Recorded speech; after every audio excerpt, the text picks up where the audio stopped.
আসসালামু আলাইকুম, তোমাদেরকে অনেক শুভেচ্ছা ফিএমআই ইউনিভার্সিটির পক্ষ থেকে। এখানে আমরা দেখি একই ধরনের দুইটা অঙ্ক আছে। এম 0,4 এন 0,6 দুইটা স্থির বিন্দু, পি একটা চলমান বিন্দু। পি বিন্দু সর্বদা এম এন সরল রেখায় 90 ডিগ্রি কোণ উৎপন্ন করে। পি এর সঞ্চারপথের সমীকরণ নির্ণয় করো। তাহলে এখানে আমাদের দুইটা বিন্দু দেয়া আছে, যে দুইটা বিন্দুর বিষয়ে স্থানাঙ্ক দেয়া আছে, সেই দুইটা ফিক্সড একটা কোঅর্ডিনেট স্থানাঙ্ক।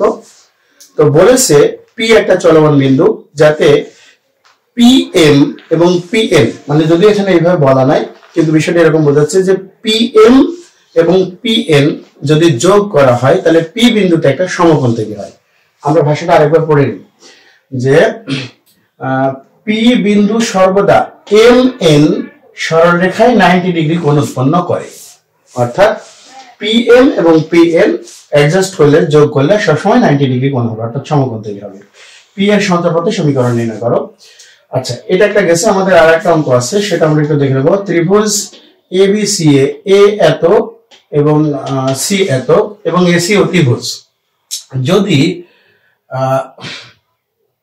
বি সমকোণ হয় তবে সঞ্চারপথের সমীকরণ নির্ণয় করো।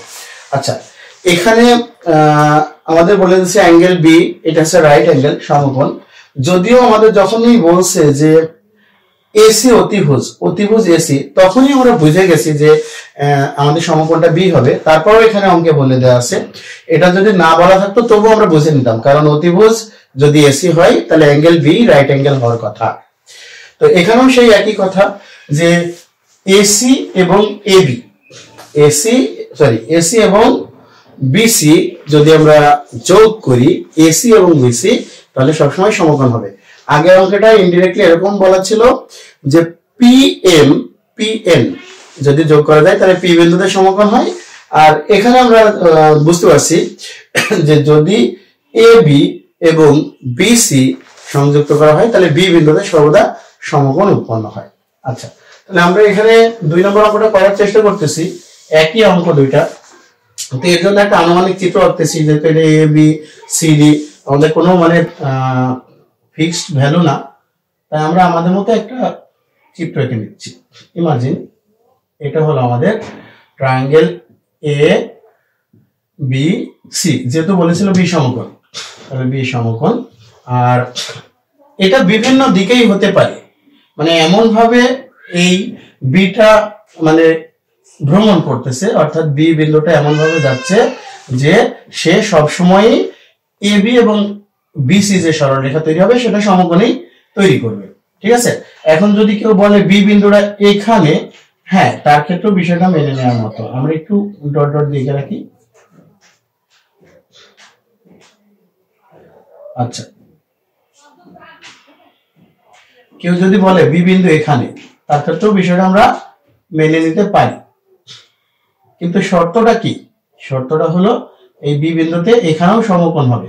কেউ যদি বলে বি বিন্দুটা এইভাবে ভ্রমণ করতেছে এখানে, হ্যাঁ, তার ক্ষেত্রেও মেনে নেওয়া যাবে। তাহলে এখানেও বি বিন্দু যেখানেই থাকবে না কেন সমকোণ আকারেই থাকবে। আমি ডট ডট দিয়ে কয়েকটা এঁকে দেখালাম। অর্থাৎ এই বি বিন্দুটা কোনো ফিক্সড জায়গায় নাই, বি বিন্দুটা চলমান, কিন্তু বি বিন্দুর সম্পর্ক হচ্ছে এই এ বি আর বিসি যদি যোগ করা যায় তাহলে সে সর্বদা বি বিন্দুতে সমকোণ তৈরি করবে। তো আমরা এখানে ডট ডট দিয়ে 3টা চিত্র আঁকছি, একটা দেখাইছি এইভাবে। তো আমরা এখানে একটু লিখে নিই যে ত্রিভুজ এ বি সি এ, আমাদের এ বিন্দু হলো এ কমা বি আর সি বিন্দু হলো সি কমা ডি। আমরা লিখবো ধরি চলমান বিন্দু বি, কারণ এখানে আমরা বি চলমান বিন্দু বা ওইটা একটা সঞ্চারপথের ক্ষেত্রে বি এর আমাদের নির্ণয় করতে হবে, তাই বি এক্স কমা ওয়াই। তাহলে এখানে আমাদের পিথাগোরাসের সূত্রটা আমরা অ্যাপ্লাই করব। এখানে লিখবো যে পিথাগোরাসের সূত্র হতে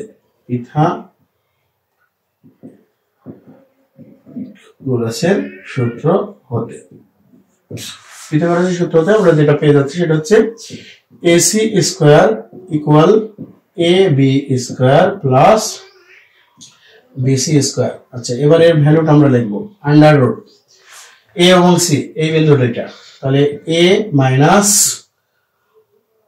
সি তার হোল স্কোয়ার, আর এটা হচ্ছে আমাদের বি মাইনাস ডি তার হোল স্কোয়ার সমান এবি।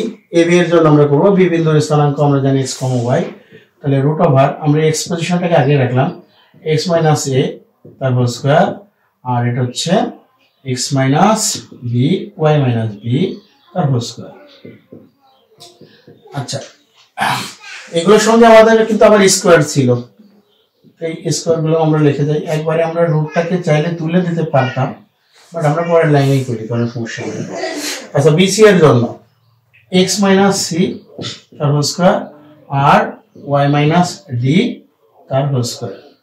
আচ্ছা, এখানেও আমাদের একটা স্কোয়ার ছিল।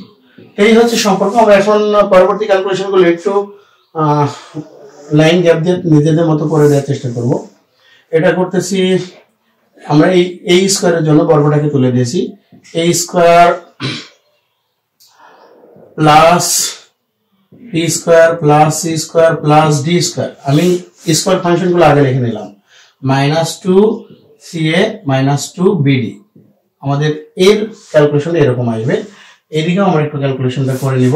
এটা হচ্ছে X square plus Y square, আমরা প্রথমটার জন্য করতেছি, আর এই স্কোয়ারের সঙ্গে এই রুটটাকে আমরা সরিয়ে দিচ্ছি।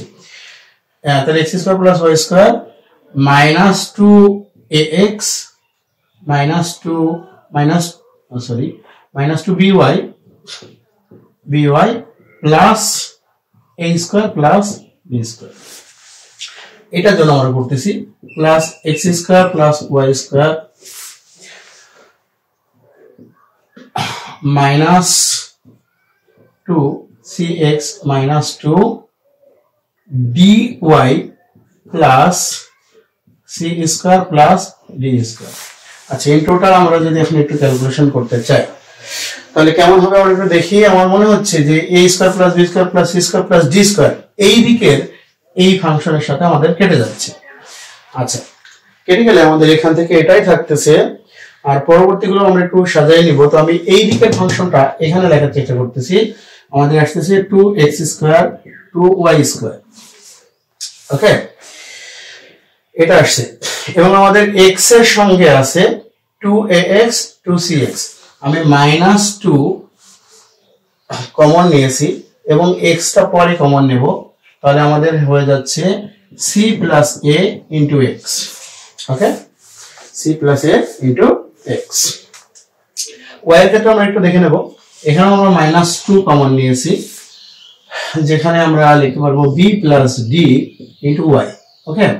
তাহলে ওই পাশে রাশির ক্যালকুলেশন আমার শেষ। আর এই ক্যালকুলেশনটা আমরা করব, তো একবারে সাইড চেঞ্জ করে দিতে যাচ্ছি, তাই আমরা এই দুটাকে প্লাস আকারে লিখছি। তোমরা লাইন বাই লাইন করে নিবে দরকার হয়। +2ca + bd = 0। আমরা মনে হচ্ছে পুরো সমীকরণের ভিতর থেকে 2 সরাই দিতে পারতেছি, কমন নিয়ে কেটে দিচ্ছি বা 2 দিয়ে ভাগ করে দিচ্ছি। যাই হোক, x² + y², আচ্ছা, minus c + a x minus b + d y plus ca + bd = 0। তাহলে এটি আমাদের নির্ণয় সঞ্চারপথের সমীকরণ, তাই না? এটি নির্ণয় সঞ্চারপথের সমীকরণ, এটাই নির্ণয় সঞ্চারপথের সমীকরণ।